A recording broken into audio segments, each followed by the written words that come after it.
Kisah keramat wali. Siapa sangka lelaki cacat ini ternyata wali Allah. Seorang wali Allah memang ada yang tersembunyi dan ada pula yang menampakkan dirinya. Kedua jenis wali Allah itu memang biasanya dikaruniai keramat. Konon katanya ada banyak wali hingga kini yang belum terbongkar keberadaannya. Dikisahkan pada suatu hari, seorang yang bernama Khalaf bin Al-Barsyai bertemu dengan seorang lelaki soleh yang ternyata wali. Kisah ini sebagaimana yang terdapat dalam kitab Uyun Al-Hikayat karya Ibnu Al-Jauzi. Lelaki soleh tersebut mempunyai cacat secara fisik. Ia adalah orang yang tunanetra, tidak memiliki tangan dan juga kaki. Khalaf yang melihatnya pun menyapanya dan bertanya, "Bagaimana kabarmu?" kata Khalaf. Mendengar pertanyaan dari Khalaf, lelaki tersebut pun menjawab demikian.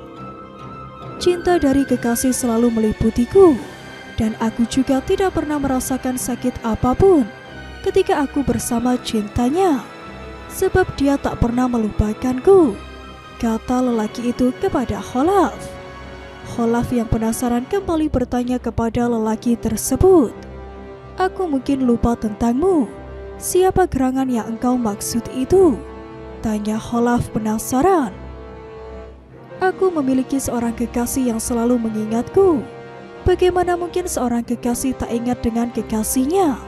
Dia selalu menampakkan pandangannya dengan tanda-tanda pada akal dan hati," kata lelaki itu lagi.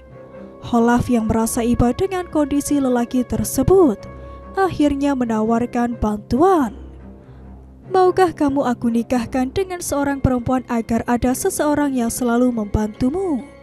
kata Khalaf. Mendapat tawaran dari Khalaf itu, lelaki tersebut bukannya menjawab malah menangis dan mengarahkan pandangannya ke atas sambil berseru, "Duhai kekasih hatiku," ucap lelaki itu. Seketika lelaki tersebut langsung jatuh pingsan. Khalaf pun dibuat terkejut olehnya.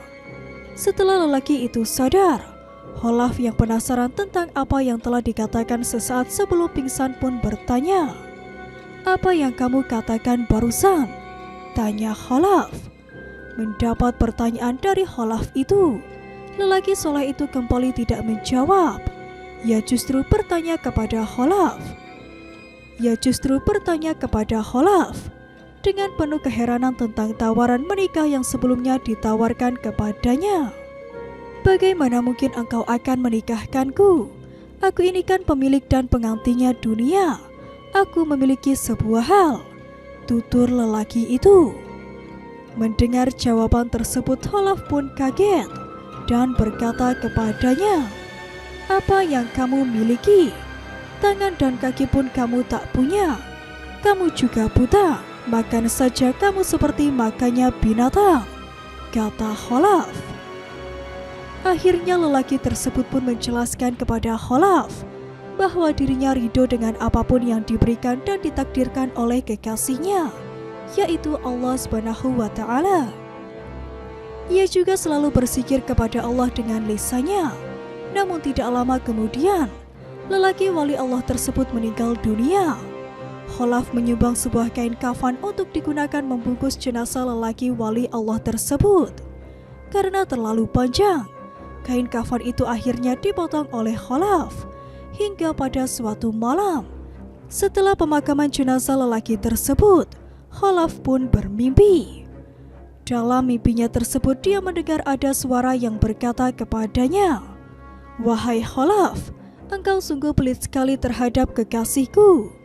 Dengan memberikan kain kafan yang engkau potong kemarin itu, sekarang aku kembalikan saja kain kafan pemberianmu. Aku akan mengkafaninya dengan kain sutra," kata suara itu dalam mimpi Khalaf. Ketika bangun dari tidurnya, Khalaf pun bergegas menuju sebuah kamar yang ada di rumahnya itu. Kamar tersebut awalnya digunakan untuk menyimpan kain kafan yang disumbangkan untuk membungkus lelaki cacat tersebut. Namun anehnya, Ketika sampai di kamar tersebut, Khalaf menjumpai keramat wali lelaki tersebut. Ia menemukan kain kafan pembungkus jenazah lelaki cacat itu telah tergeletak di kamarnya. Ridho terhadap pemberian dan takdir Allah memang mudah diucapkan di mulut manusia, namun sulit dilakukan dan dipraktikkan oleh manusia itu sendiri. Karena ridho adalah bahagianya hati terhadap pahitnya ketentuan Allah, sebagaimana diungkapkan oleh Al-Jurjani dalam kitab Mu'jam At-Tarifat. Namun siapa yang bisa ridho dengan ketetapan Allah akan berada pada derajat tertinggi, yaitu menjadi kekasih dan wali Allah, sebagaimana lelaki soleh cacat yang menjadi kekasih dan wali Allah tersebut karena ridho dengan ketentuannya.